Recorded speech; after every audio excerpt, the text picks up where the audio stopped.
అధికారంలో ఉన్న ప్రతిపక్షమైన ఎన్నికలైనా ఇంకేదైనా అందరికంటే 100 అడుగుల ముందుంటామన్నట్టే ప్రచారంలో దూసుకొని పోతున్నది బీఆర్ఎస్ పార్టీ.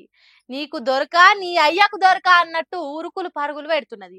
గల్లీ గల్లీ తిరుగుడు, గరీబ్ జనాలను కలుసుడు, కాంగ్రెస్ సర్కార్ నమ్మించి ఎట్లా గాటేసిందో చెప్పుడు. అబ్బో చిన్నగా లేదు ఎన్నికల ప్రచారము. మాజీ మంత్రి హరీష్ రావు సారు కేసీఆర్ సర్కార్ ఉన్నప్పుడు కట్టిన బస్తీ దవాఖానాలకు పోయిండు.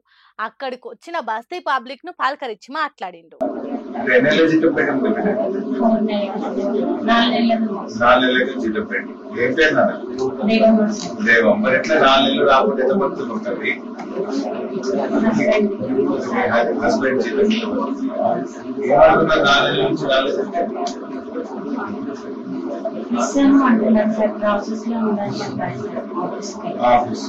ఒకటో తారీఖే జీతం వస్తుంది అందరికి పక్క అంటున్నారు. మరి మీకేమో 4 నెలలు రాలేదా? మీకమ్మా 6 నెలలు రాలేదా? నీకు 4 నెలలు, నీకు 6 నెలలు. ఒక్క నెల జీతం పడకుండానే పానం ఆగమాగమైతుంది. 3 నెలలు 6 నెలలు జీతాలు ఇవ్వకుండా బస్తీ దవాఖానాలలో పనిచేసేటోళ్ళ జీవితాలతోని ఆడుకుంటున్నదట సర్కారు. కానీ సర్కారేమో 1వ తారీఖు జీతాలు టంచన్ వేస్తున్నాం అన్నట్టు చెప్పుకుంటున్నారు. కింది స్థాయిలనేమో గిట్లున్నది అన్నట్టు వివరిస్తున్నాడు హరీష్ రావు సారు. ఇక తర్వాత మీడియాతో మాట్లాడుకుంటా కొత్త వైన్ షాప్ల కోసం అప్లికేషన్లు తీసుకుంటే 2 లక్షలు కాదు 3 లక్షలు పెట్టిండు. అప్లికేషన్ 3 లక్షలు పెట్టి వసూలు చేసుకుంటుండు. అదే ఆయనకు పైసలు తక్కువ వచ్చినాయి, అప్లికేషన్లు ఫుల్ రాలేదట. ఇప్పుడు అడగకుండానే ఇంకో వారం రోజులు ఎక్స్టెన్షన్ ఇచ్చిండు. అంటే ఇంకా కొన్ని అప్లికేషన్లు రావాలి, ఇంకా కొన్ని దుకాణాలు పెట్టాలి, ఇంకా పైసలు సంపాదించాలి, జనం తాగాలి, ఊగాలి, రేవంత్ రెడ్డి కిట్టి నిండాలి. ఇంతేనా నీకు? ప్రజల మీద సోయి లేదు. మరి కేసీఆర్ కిట్ ఎందుకు అంతలేదు? బస్తీ దవాఖాన్ల జీతాలు ఎందుకు వస్తలేవు? బస్తీ దవాఖాన్ల మందులు ఎందుకు లేవు? బస్తీ దవాఖాన్ల పరీక్షలు ఎందుకు లేవు అని ఒక్కనాడన్నా రివ్యూ చేసినావా?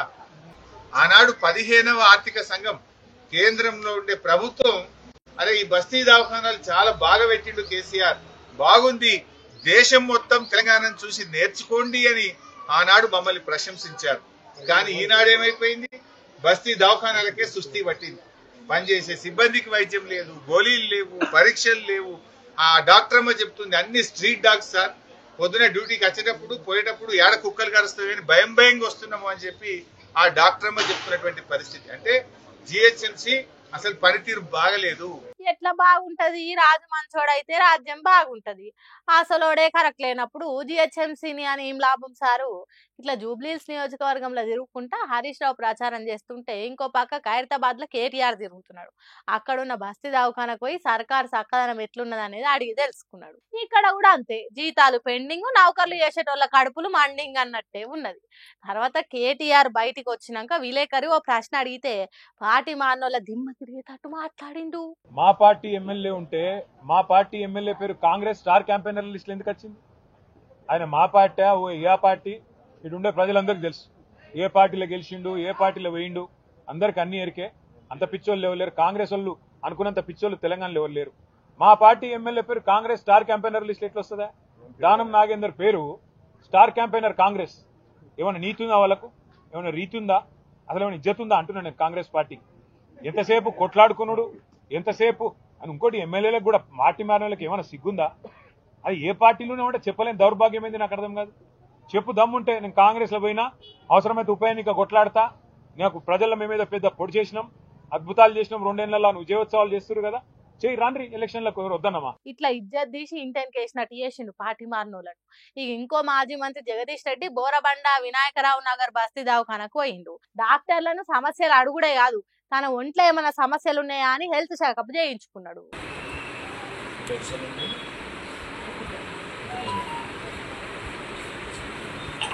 బీపీ, షుగర్, హార్ట్ బీట్ అన్ని చెక్ చేయించుకున్నాడు. తర్వాత కేసీఆర్ సారు పట్నం పబ్లిక్ కోసం చేసిన సౌలతులు ఇవి ఎంత మంచిగా చేసిండ్రో చూడుండ్రి. అంత బాగా చేస్తే రేవంత్ రెడ్డి వచ్చినాక డాక్టర్లకు జీతాలు ఇచ్చే పరిస్థితి లేకుండా చేసిండని చెప్పిండు. ఇంకో దిక్కు కంటోన్మెంట్ ఉన్న బస్తీ దవాఖానా బయట బీఆర్ఎస్ లీడర్ మన్నె క్రిషాంక్ నిలబడి పబ్లిక్ ఇచ్చిన మందు గోళీలను పరీక్ష పట్టి చూసిండు.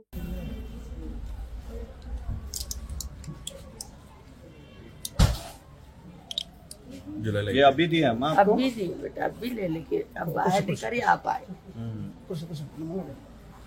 It is really shocking అమ్మా. వారు ఇప్పుడు నాకు ఎదురొచ్చారు.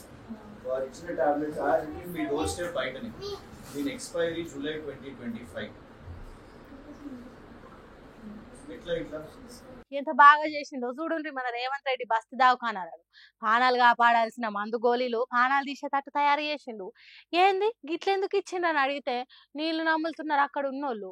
ఎందుకు ఇట్లా ఇచ్చిండ్రు అంటే ఇబ్బంది పడకుండా సిబ్బంది ఏం చెప్తున్నారో ఈయనుండ్రి. ఆమె పాపం పిలవలేదు మమ్మల్ని, సడన్ గా మేము వచ్చినాం. ఆమె డోర్ బయటికి రాగానే జాగ్రత్తగా ఉండాలి.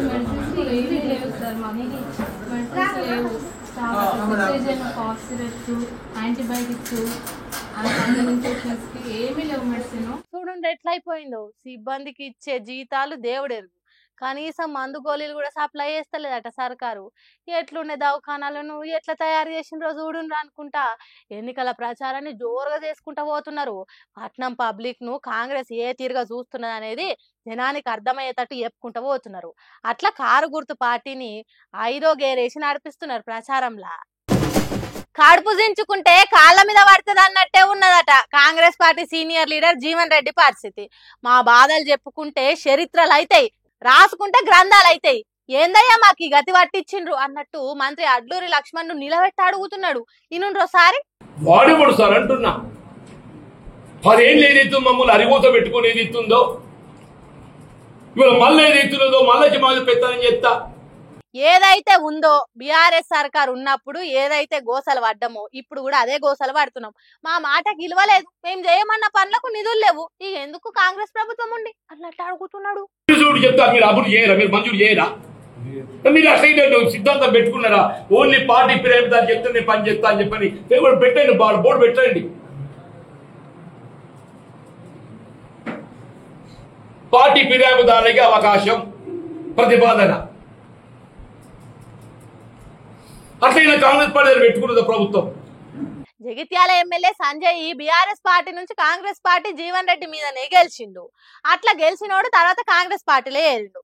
ఆగో అప్పటి నుంచి జీవన్ రెడ్డికి కడుపు కుమ్మరి వామి తీరుగా గుమ్ములుతున్నదట. ఒక్కటే పార్టీలున్నా నువ్వెంత అంటే నువ్వెంత అన్నట్టే ఉంటున్నాడట. అందుకే జీవన్ రెడ్డి మాటను జగిత్యాలలో చెల్లకుండా చేస్తున్నాడట. ఇక మంత్రి అడ్లూరి లక్ష్మణ్ ను గీ తిరిగా నిలదీస్తున్నాడు. అందుకే పార్టీ ఫిరాయించి కాంగ్రెస్ పార్టీలకు వచ్చిన వాళ్ళకే పెద్ద పీటేస్తారా, అట్లేమన్నా బోర్డు పెట్టుకున్నారా అని గద్దించి అడుగుతున్నాడు. ఏంటి మీరు పార్టీ ఫిరాయించిన చెప్తే అభివృద్ధి చేస్తే తప్ప మీరు చెప్తే చేయరా? అలా మాకు కనీసం ప్రతిపాదించే ఆలోచన లేదా సార్? మాకు కాంగ్రెస్ లో తెలివిలేదు రాజ్యం ఎట్లా చేయాలను, కాంగ్రెస్ లో తెలివిలేదు సార్ రాజ్యం ఎట్లా చేయాలను. కాంగ్రెస్ పార్టీలో అనుభవం కలిగిన లీడర్ సాబ్ మాట్లాడుతున్న మాటలు ఇవి. కాంగ్రెస్ పార్టీలకు రాజ్యం ఎట్లా చేయాలనో తెలుస్తలేదని కడుపులున్న మాట మొత్తంగా అక్కేసిండు. Gaurav Shankar infra builder private limited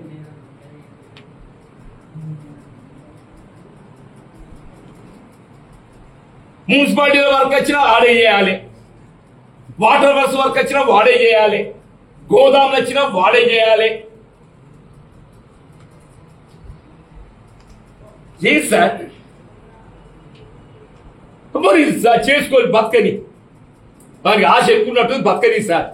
కనీసం మా రాజకీయ హక్కులు మేమనే మా రాజకీయ హక్కులు అడుగుతున్నాం సార్. ఇన్నరా కేటీఆర్ హరీష్ రావు చెప్పినట్టు ఇక్కడ కూడా పంచుకుడు పంచాదే. వాడెవడో వచ్చి ఇక్కడ పనులు చేసుడేంది, మాకు శక్తి లేదా, మేమేం పని చేయలేమా అన్నట్టు అడుగుతున్నాడు. ఎలక్టెడ్ ఎమ్మెల్యేస్ మీద మీకు విశ్వాసం లేదు, మనకి ఎంత కనబడుతుంది? వీళ్ళు మీరు 20 మంది సభ్యులు ఎక్కువ ఉన్నారు సార్ అధికంగా.